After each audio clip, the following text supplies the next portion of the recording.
सिया ने थककर सीट की टेक पकड़ ली। उसका 8वां महीना चल रहा था और 5 घंटे की यात्रा ने उसे बेहाल कर दिया था। कुछ देर बाद गाड़ी एक ऊंची ग्रे रंग की इमारत के सामने रुकी। Siddhi heights, company staff quarters. Gate पर गार्ड दौड़ा दौड़ा आया। नमस्ते साहब, फ्लैट नंबर 27 तैयार करवा दिया है आपकी फैमिली के लिए। जरूर। आरव मुस्कुराया। ठीक है, सामान ले आओ। लेकिन जैसे ही सिया कार से उतरी, गार्ड की नजर उसके पेट पर गई और वो अचानक चुप हो गया। चेहरा उतर गया। साहब, वो हकला गया। आप मैडम को लेकर कहीं और रुक जाइए। ये फ्लैट, मेरा मतलब, अभी ठीक नहीं है रहने लायक। पर तुमने खुद कहा था।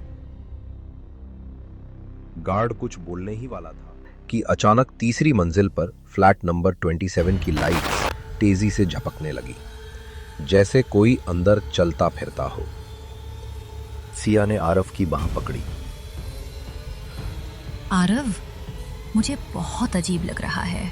सब ठीक है, कहकर वो उसे ऊपर ले गया। गार्ड सिर्फ दूर से देखता रहा। घबराहट उसके चेहरे पर साफ थी। सिया का डर धीरे धीरे कम होने लगा। हमारा बच्चा आएगा तो उसे कुछ कमी नहीं होगी, आरव ने कहा और दोनों कमरे देखने लगे। लेकिन जैसे जैसे वे बढ़ते, उनके पीछे एक परछाई भी चल रही थी। सफेद झुलसी सी उंगलियां और हाथ में एक टूटी हुई लकड़ी की घुड़िया, पर उन्हें कुछ दिखाई नहीं दिया। सिया की नींद खुली। किसी के धीमे धीमे पेट सहलाने का एहसास हुआ। आरव, सोने दो। उसने हाथ हटाया तो वो हाथ बर्फ जैसे ठंडा था और बेहद खुरदुरा। वो डर के मारे चीख पड़ी। आरव घबराकर उठा। क्या हुआ? लेकिन कमरे में कोई नहीं था। उसे जलन महसूस हो रही थी, मगर हाथ पर कोई निशान नहीं था। कोई था अभी यहीं, मेरा पेट पकड़ रहा था। तुम थकान में हो सिया। घर पर काम वाली बाई आई। जैसे ही उसने अंदर कदम रखा, वो ठिठक गई। मेम, ये घर ठीक नहीं है। यहाँ एक माँ की बहुत भारी चाहत बसी है। सिया को डर लगा। बाई बोल पाती उससे पहले ही किचन का दरवाजा जोर से बंद हुआ। अंदर बर्तन गिरने लगे। दोनों भागकर पहुंची। किचन में एक काली बिल्ली बैठी थी, पूरी तरह जली हुई, जिसमें से धुआं उठ रहा था। बाई चिल्लाई, ये वही है, और भागती हुई बाहर निकली। लेकिन जैसे ही लिफ्ट खुली, वही बिल्ली वहां पहले से मौजूद थी और पलक झपकते ही वो एक साये में बदल गई। बाई की चीखों से पूरा फ्लोर गूंज उठा। कुछ ही सेकंड में उसके नाक, कान और मुंह से खून बहने लगा और वो मर गई। आरव वापस आया तो सिया डर से कांप रही थी। लेकिन हम यहाँ क्यों आए? ये जगह ठीक नहीं है। सिया बोली। दोनों खिड़की के पास बैठे थे।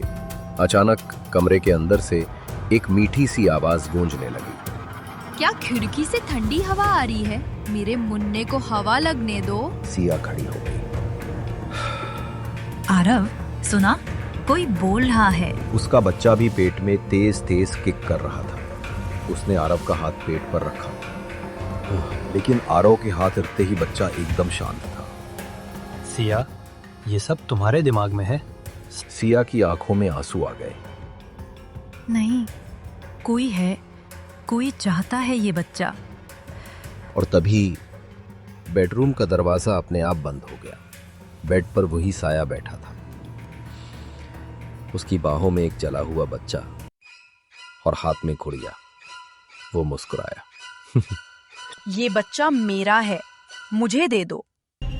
उसने अपना लंबा काला हाथ सिया के पेट की ओर बढ़ाया। सिया दर्द से चीख पड़ी। आरव ने दरवाजा खोलने की कोशिश की, मगर दरवाजा जैसे किसी ने पकड़े रखा। अचानक साया हवा में उठा। उसका मुंह फटी हुई चिल्लाहट में बदल गया। बच्चा अब जिंदा दिखाई देने लगा। सिया बेहोश होकर गिर गई। उसका मिसकैरेज हो गया।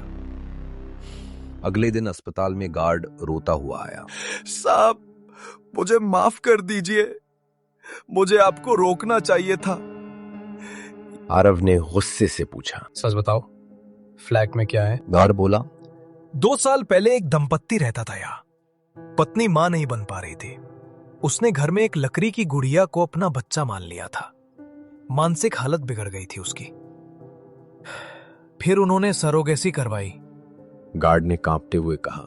सरोगेट मां बच्चे को लेकर भाग गई और पत्नी ने पागलपन में खुद को और गुड़िया को जला दिया। तब से उसका साया किसी भी गर्भवती औरत को इस घर में नहीं रहने देता। सिया बच्चा खोकर पागलपन की हालत में चली गई। आरव उसे शहर से दूर ले गया।